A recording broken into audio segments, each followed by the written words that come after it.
Salut à tous, c'est Orientation l'invité, l'émission qui vous dit tout sur les formations du supérieur. Et l'école que nous recevons aujourd'hui est une école qui propose de vous former à 3 professions de santé, les professions de kinésithérapeute, d'ostéopathe et de podologue pédicure. Et pour vous préparer à ces métiers, l'école d'Anier affiche plus de 50 ans d'expérience. Pour en parler, nous avons la chance d'accueillir un de ses directeurs, Patrice Redon. Jingle.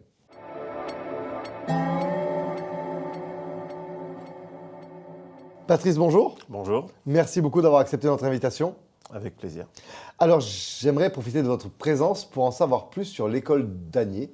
C'est quoi l'école d'Anier? On y fait quoi chez Danier? Alors, on forme les futurs pédicures-podologues, ostéopathes ou masseurs-kinésithérapeutes. Les masseurs-kinésithérapeutes depuis maintenant plus de 70 ans.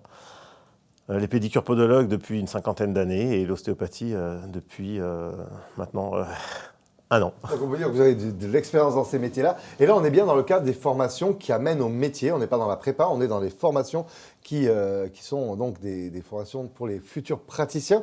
Alors, on va essayer de détailler parce que ces filières sont clairement délimitées. Comment ça se passe aujourd'hui quand on veut devenir kiné? C'est quoi le format d'études qu'il faut suivre et comment on y accède? Alors, c'est 4 ans d'études pour la kinésithérapie avec une admission par PACES essentiellement. Alors PACES, on va le rappeler, c'est la première année de médecine. Voilà, première année commune aux études de santé. Il y a un classement qui se fait sur PACES et selon le choix des étudiants, ils pourront accéder aux filières en fonction de leur rang de classement sur PACES. Donc il faut réussir en médecine d'une certaine manière, préparer le concours kiné et après on choisit son école, une école comme Danier. Et donc là, on est parti pour 4 années d'apprentissage. Exactement, mais toutes les universités ne permettent pas de rentrer dans notre institut. Il faut que ça soit une université conventionnée avec nous, donc notamment pour nous, c'est l'université Pierre et Marie Curie, Paris 6. Donc si on est intéressé par Danier, il faut faire la PACES chez Pierre et Marie Curie. Exactement. Alors dites-nous un peu plus sur la formation. On va faire quoi pendant 4 ans? On va masser. En kinésithérapie, la première année, en fait, ça se compose de 2 cycles. Le cycle 1 qui est le cycle de normalité et le cycle 2 qui est le cycle de pathologie. Essentiellement, vous allez acquérir sur ce premier cycle qui dure 2 ans tout ce qui est référence, tout ce qui est théorie à la normalité, c'est-à-dire l'anatomie, la physiologie, la biomécanique, la cinésiologie et tout ce qui va avec. Et après, on va commencer à manipuler. Alors non, vous allez commencer tout de suite à manipuler. Sans connaître l'anatomie. En fait, vous allez tout de suite toucher du vivant. C'est-à-dire que très rapidement, vous allez sur vos camarades vous entraîner à positionner vos mains, à faire les mouvements, à définir les mouvements. En fait, il faut bien comprendre que notre formation, quelle que soit la spécialité, est une formation en alternance. Théorie, pratique, constamment. Et où se situe l'alternance? Dans des hôpitaux, des cliniques? Alors, pour la kinésithérapie, exactement. C'est les centres de soins, c'est les centres de rééducation, c'est les établissements sportifs qui nous accueillent. Et puis, donc les étudiants sont tout de suite dans le bain? Alors, oui, ils ont... Rapidement. Très rapidement, ils ont 42 semaines de formation clinique, donc de stage, sur 4 ans, ce qui est pas mal. Ils ont 2 stages par an. Et la première fois, c'est la découverte. Et après, ils ont suffisamment de théorie et de pratique pour exercer directement sur un patient. Alors, les ostéos, c'est autre chose. Eux, ils rentrent directement après le bac sur dossier.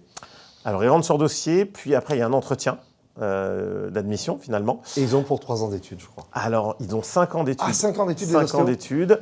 On peut définir 2 cycles.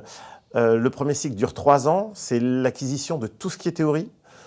Il y a beaucoup de choses à balayer, puisqu'en fait, ils ont aussi tout ce qui est interne, notamment le viscéral, avec donc, tous les grands systèmes. Ils ont énormément de pratiques également. Ils ont plus de 40% de pratiques. Mais c'est essentiellement en 4e et 5e année. D'accord. Là, donc l'organisation des études est un peu différente. Parce qu'il y a une partie théorique un peu plus approfondie. Exactement, ils touchent à des systèmes de façon quand même conséquente, même si on n'en a pas forcément la sensation. Et du coup, il faut quand même... On voit bien quand on consulte un ostéo qu'il touche à des dimensions différentes. Voilà, donc il faut quand même être assez précautionneux. Et la dernière formation que vous proposez, c'est pour les podologues pédicures. Voilà. Donc là, c'est accessible après concours.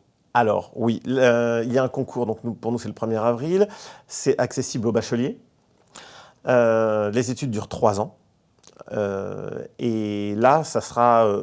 alors, il n'y a pas de cycle, mais c'est une formation également en alternance, c'est-à-dire que dès la première semaine, ils sont confrontés à la prise en charge d'un patient avec des tuteurs enseignants ou des tuteurs de 3e année. Alors, qu'est-ce qui va faire le dénominateur commun à toutes ces formations chez Danier? Qu'est-ce qui fait que votre école a des atouts? Alors, j'aime bien le mot commun, puisque en fait, ça a été le mot essentiel dans le projet pédagogique de l'établissement, qui gère donc 3 instituts. En fait, on a décidé depuis maintenant quelques temps de mutualiser certains cours pour que les enseignements soient communs aux formations. C'est-à-dire que l'anatomie, par exemple, est enseignée en ostéo de la même façon qu'elle est enseignée, par exemple, en kiné. Ils font de la psycho, et ça permet, de se rendre compte du niveau des autres, et 2, ça permet de mélanger les savoirs et de mélanger également les futurs professionnels. Ce que vous nous dites, c'est qu'en ayant plusieurs domaines d'expertise, vous arrivez à mutualiser le meilleur pour chacun et de faire profiter tout le monde. Toutes les formations. Exactement. Un mot quand même sur les enseignants. Est-ce que vous avez une particularité là encore dans les aspects pédagogiques, dans la qualité de vos enseignements? Alors, au niveau des enseignants, comme tout le monde, au niveau de la santé, ce sont des médecins qui font cours. Au niveau des matières générales, après, nous avons des kinés, des ostéopathes ou des pédicures-podologues, nous avons des cadres de santé, des universitaires, puisque nous avons une convention avec Paris 6. C'est vrai dans toute la formation. Par contre, au niveau pédagogique, on a mis en place un système qui est assez intéressant, c'est la revisualisation possible des enseignements enregistrés en amphi. Donc vous faites un peu donc vous faites un peu d'e-learning, en tout cas du backup en e-learning. Alors exactement, on a une plateforme Moodle et les étudiants peuvent se connecter s'ils ont été absents ou s'ils ont besoin de revoir un cours. Ils se connectent et ils peuvent le voir 10 fois s'ils veulent. On va continuer à creuser notre connaissance de Danier à travers la deuxième partie de cette émission qui s'appelle La foire aux questions. Jingle. Alors le principe de la foire aux questions est très simple. Je vous pose des questions directes, vous me répondez très directement. Où est-ce qu'il y a des besoins aujourd'hui en termes d'insertion professionnelle? Est-ce qu'on a besoin de podologue, d'ostéo ou de kiné? Alors, je dirais que les besoins, ils sont constants. On a énormément besoin de kinés, ça c'est sûr, on le voit à l'hôpital où ils sont quand même en déficit. Mais on a besoin de professionnels bien formés partout en France, que ce soit des kinés, des podos ou des ostéos. L'important, c'est que la formation soit bonne. C'est quoi la formation qui permet d'avoir la carrière la plus rentable? Difficile à dire. En fait, il y a des extrêmes dans toutes les professions. Le salaire moyen chez un pédicure-podologue, vu le nombre, c'est 1 500 € par an. Par mois? Par mois, pardon. Non, vous allez faire fuir tous les candidats. 2 200 en ostéo et en kiné, c'est à peu près la même chose. Mais les carrières sont très variées en fonction du mode d'exercice. Et en pédicure-podologie, il y a beaucoup de formations qui ne sont pas... de professions qui ne sont pas à plein temps sur la profession. Est-ce qu'il y a un des 3 diplômes qui est plus dur que les autres? Est-ce que les taux de réussite sont moins importants dans une des formations? Alors oui, il y a des formations qui sont plus difficiles d'accès, notamment la kinésithérapie, puisque maintenant il y a le concours PACES, donc ils vont être en concurrence avec des futurs médecins. Donc là c'est dur. Donc là le niveau est monté d'un cran. Le niveau est monté, mais le niveau était déjà difficile pour rentrer, puisqu'on avait environ 2500 candidats pour 70 places, ce qui était déjà difficile. Rentrer en ostéopathie ou en pédicure-podologie, c'est assez facile. C'est jouable. Par contre, il faut travailler pour réussir ses études et pour acquérir les compétences nécessaires à l'exercice. Et pour le seul concours qui dépend de pédicure, c'est la biologie. La matière essentielle, c'est la biologie. Voilà, c'est une épreuve de 2 heures de biologie sur le programme du bac. Il faut être bio, effectivement. Quelles sont les garanties d'insertion que vous offrez à vos étudiants? Est-ce qu'on peut se dire, si je vais chez Danier, je suis sûr de bosser derrière? Alors, oui, vous êtes sûr de bosser. Après, ça dépend évidemment du lieu dans lequel vous voulez vous installer. Il faut faire des études de marché. En kinésithérapie, c'est pas la peine, puisqu'il y a un déficit énorme. Mais en pédicure podologie ou en ostéopathie, il faut étudier son marché. Il faut s'implanter au bon endroit. Exactement, il y a des régions qui sont quand même très déficitaires et il y a des régions qui sont extrêmement excédentaires. Voilà, si vous voulez vous installer à côté de 5 concurrents, ça va être plus compliqué. Mais il reste des opportunités. Il reste de grandes opportunités et des modes d'exercice différents.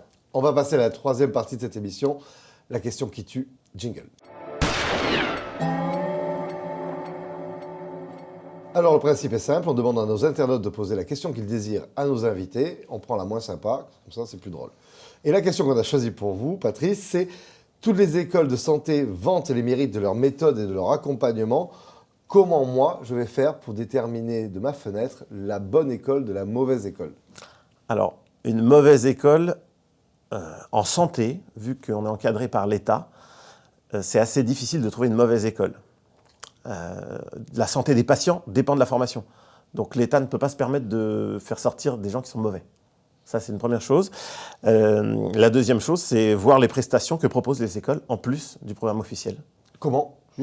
Simplement en regardant ou en se renseignant. Nous, on fait des portes ouvertes régulièrement, que ce soit en kiné, en podo ou en ostéo. Il faut venir dans les écoles pour se... Venez dans les écoles, regardez les services qu'on propose en annexe, regardez les locaux, regardez aussi... Les moyens. Voilà, ce que vous pouvez faire. Et puis, l'ambiance, tout ce qui fait qu'une école est sympa sur quelques années, quoi, quand même. Ok, on va passer à la dernière partie de cette émission, les 30 secondes pour convaincre. Jingle. Je vous laisse la parole. Vous avez 30 secondes pour nous expliquer que Danier est un bon choix pour faire ses études dans les professions de santé. Si vous voulez choisir un métier de la santé, pour devenir pédicure podologue en 3 ans, ostéopathe en 5 ans ou masseur kinésithérapeute en 4 ans, venez à l'école Danier. On vous formera. Nos enseignements sont valorisés par notre partenariat avec l'Université Pierre et Marie Curie. Majoritairement, vous pratiquerez au sein de notre clinique de soins en interne, avec de nombreux patients. Et enfin, vous sortirez en ayant acquis les compétences nécessaires pour exercer en libéral ou dans un établissement de santé. Voilà. Parfait. Merci beaucoup, Patrice. Merci à vous. Merci d'avoir accepté notre invitation. Avec plaisir. Quant à moi, il me reste à vous dire à très vite pour une nouvelle émission d'orientation, l'invité avec un nouvel invité. Bye bye, ciao.